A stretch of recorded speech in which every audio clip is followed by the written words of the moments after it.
Welcome, everybody, in podcaster mode. Engage on the microphone. For those of you who follow me on YouTube, you would have seen the transition of microphone over here. I am back, your host, Ray Roberts of Intangible Commerce. And beautiful, beautiful people, it is Wednesday, halfway through the week. Halfway, you get to spend it listening to my, I don't want to call it a beautiful voice, but it's I got a face for radio, let's say that. So I have been barking up this tree for a while now. I've been dying to know what these Amazon numbers are going to be for Prime Day. I keep digging and digging and digging and digging, trying to find the breakdown, because normally after a Prime Day event or some kind of big sales event, whatever that might be, you can go online and you can look up and it'll show you the breakdown of per household, total revenue, all these things, right? You can see all these things.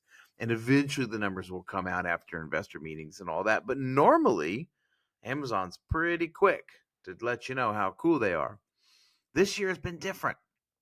This year, for whatever reason, I've had a hard time finding the detailed numbers until now. Um, Granted, they need some time to crunch everything, but typically they're pretty quick on that. Like, they're monitoring it real time. So, the news stories will drop and, Amazon, $13 billion Prime Day, blah, blah, blah. Back in June, July, whatever it was. That was their number. It was really big, right? Consumers were just spend happy.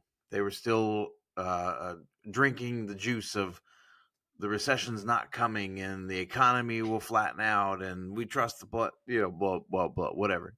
I'm not going to go down that rabbit hole too far because it goes deep. But, ladies and gentlemen, we've got some numbers, and I was able to find these numbers on, for those of you that want to follow it, qz.com. Shout out Quartz. They've got some numbers here for us, and it looks like the average order was $55.86. The average order size, right? So they're talking, you've seen the numbers of like, hundreds of millions of products were sold and all these things. Well, that doesn't blow my skirt up at all. Like, that's normal Amazon, hundreds of millions of products, on it, whatever. Right? That doesn't mean anything. What I'm looking for in these numbers is an indication of what this Q4 is going to look like. For e-com sellers, for those of you that don't know, Q4 is our bread and butter. Most of us are making over 90% of our budget or over 80% of our budget. I would say, let me flip that number. Over 75% of e-com sellers make over 80% of their annual budget in Q4. That's all you got. October, November, December. So we got to nail it. This has to be good. And the problem that we have right now is that there's a lot of uncertainty, right? Everybody knows that. The times uncertain have returned. I got that tagline from COVID. Everybody remember that? Every time I open a freaking email, times uncertain. And these uncertain times. I just like, oh my God. But here we are. Uncertainty has hit the market once again with all the inflation. People are reeling from this. It's really killing everybody. I mean, folks need a break.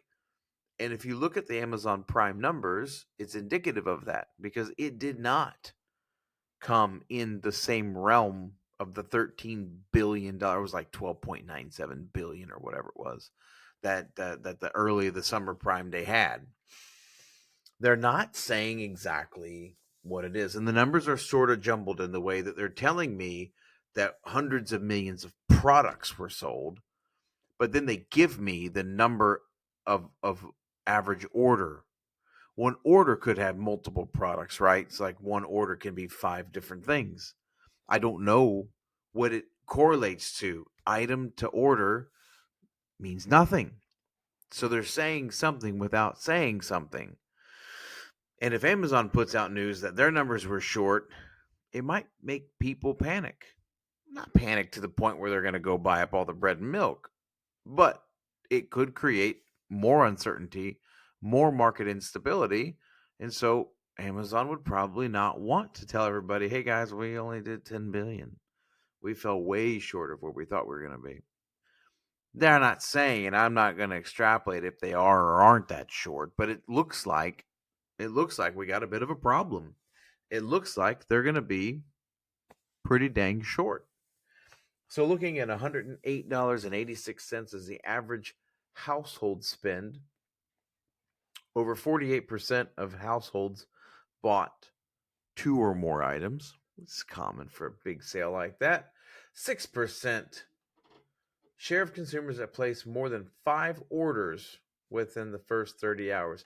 You know what? That is sort of indicative of how do you buy on Amazon, right? You go on and like you're looking for a certain thing and you go ahead and you hit buy now, and then it's like, oh wait, man, I thought I might want something else. Or oh, it shows an ad. Oh god, I was thinking about buying that too.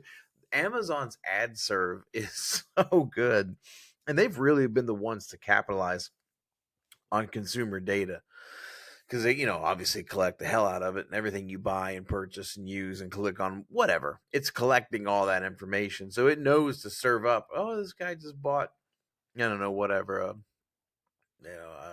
grill set. Well, let's show him these really cool gloves, or whatever the case may be. This person's buying a PC. They might want lightning cable to go with it. It's like, and then you end up buying more than one thing. I don't know. That happens to me a lot. Maybe I'm on my own. So everyone's sort of taking this number now and saying, well, people are obviously tightening up the wallets. People are concerned. They're not spending as much money heading into Q4, which is kind of expected when you look at how early on everyone's been talking about the consumer uh, credit debt being at an all-time high.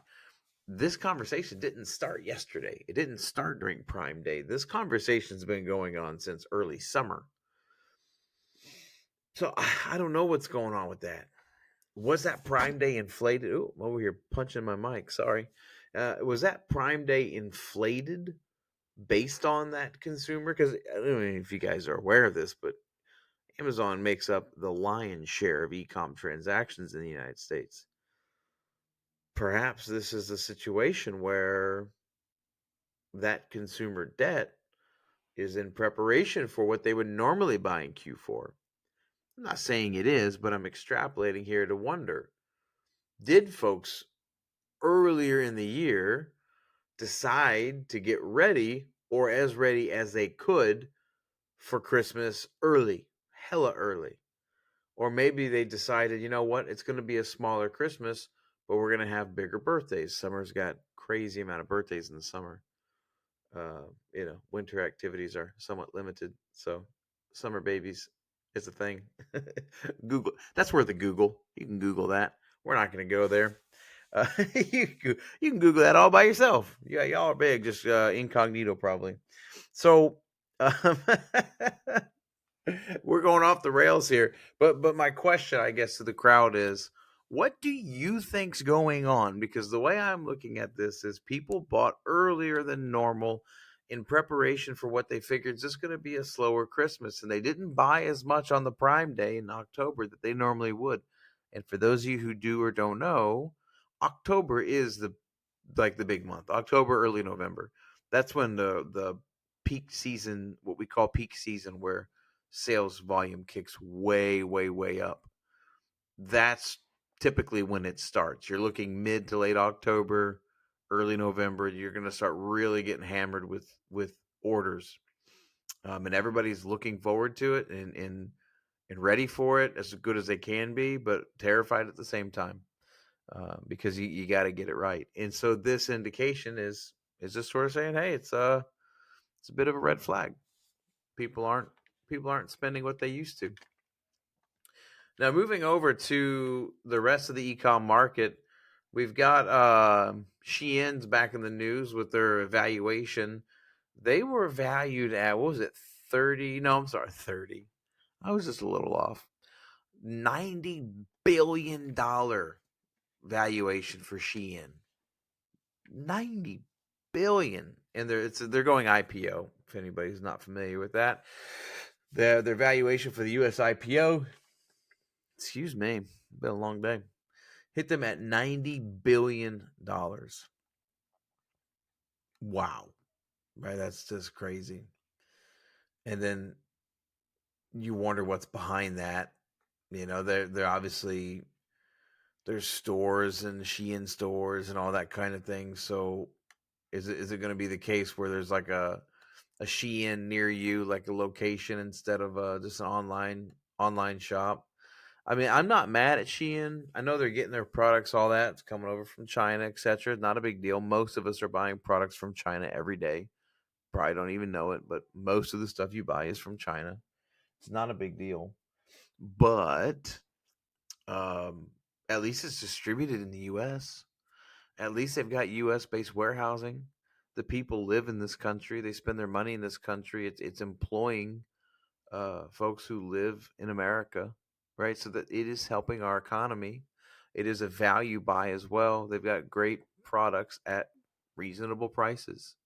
So when else can you buy a pair of jeans that'll last you for the next 5, 6 years that you'll actually wear? Won't wear out in that time, but doesn't cost 70 freaking dollars a pair. Like, yeah, people are buying on Shein. Temu, still don't like Temu. Still not cool with Temu. You know, they're still the ones that are based in China, 100% in China. And they send over onesie twosie items because you keep buying them for $1.90. It's choking the life out of U.S. based sellers. Could be another reason why we're seeing slower Amazon sales, because folks who are selling on Amazon are selling the same products that Temu is peddling, but Temu's just selling them from China direct, and you're buying it for $1.90. The U.S. based seller can't sell theirs because they can't compete. So small business is taking a massive hit because of things like Temu. Not so much Shein. Again, Shein, I'm not mad at. Shein's doing it the way they're buying in bulk, they're importing in bulk. They're doing it like any other U.S. based seller would. I mean, think back, it wasn't that long ago. What was it like? 20 years, 15, maybe 15, 10, 15 years ago, you could get a pair of jeans for 20, $30. It was a good price. You could get a shirt for 15, 20, $30. Man, you go to the malls or stores or anything now, it's like everything's like $40, $60, $80. It's like, dude, it's a freaking shirt, man. Like, what happened to the value of the consumer in this country? It's because we keep buying it. So I look at things like Shein. I don't want to call it a savior, but I look at it as a way of alerting the U.S. market to say, hey, consumers are done with your BS. They're going to find products that are quality at a price that's fair. Whether or not you're providing it is up to you. So it really needs to be a reevaluation of how they're doing business today and what we as a consumer require.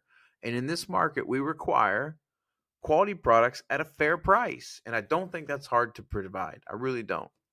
I think there's a lot to talk about when it comes to corporate mentality and how the top 10 make hundreds and hundreds of millions combined. And then the bottom 90% of the organization, and definitely the bottom 20% are usually on welfare or some other government assistance program because they can hardly stay afloat. You know, so enjoy your yacht, not caring about everybody else and not being a good steward towards humanity in general is the way I'm sort of looking at that. I do agree that people on the top should make more because you're taking more risk. There's a lot more involved, especially the person who's starting the business, right? You're taking a lot of risk, and it's a lot of work. But the wage disparity is so vast. When someone has a job, they ought to be able to provide a life for themselves. I think that's a sort of one way of looking at it. Not saying that every job should be the same. And I don't want to go too far down this rabbit hole because I know there's probably a whole episode we can have on this to talk through the way I look at that. But the lens I look through, if I have a job that a reasonable person would expect it to provide the basic needs for me to live, right? Housing, car, kids, you know, a reasonable person would expect that person in that job should be able to provide a middle class, decent life for them and their family, right? Then they should make a fair wage. I'm not saying everybody who flips burgers should make the same as electricians. You know what I'm saying? But what I am saying is we need to take a closer look at how that works. I mean, nothing we can really do about it. It's a free country. People do what they want. I guess this is my opinion on my soapbox because this is my podcast, Intangible Commerce, and I've been your host, Ray Roberts. This is going to be a shorter episode today because I'm exhausted and it's my daughter's birthday. So happy birthday, Ari. Thanks everybody so much for tuning in on this quick hit 15-minute or less. Well, that's a little over 16-minute or less episode of Intangible Commerce. Our longer format will return soon. I've got a couple guests lined up. We have a lot of really exciting things happening. Oh, dramatic pause. And I appreciate everybody for coming along. Thanks, guys. Have a great day.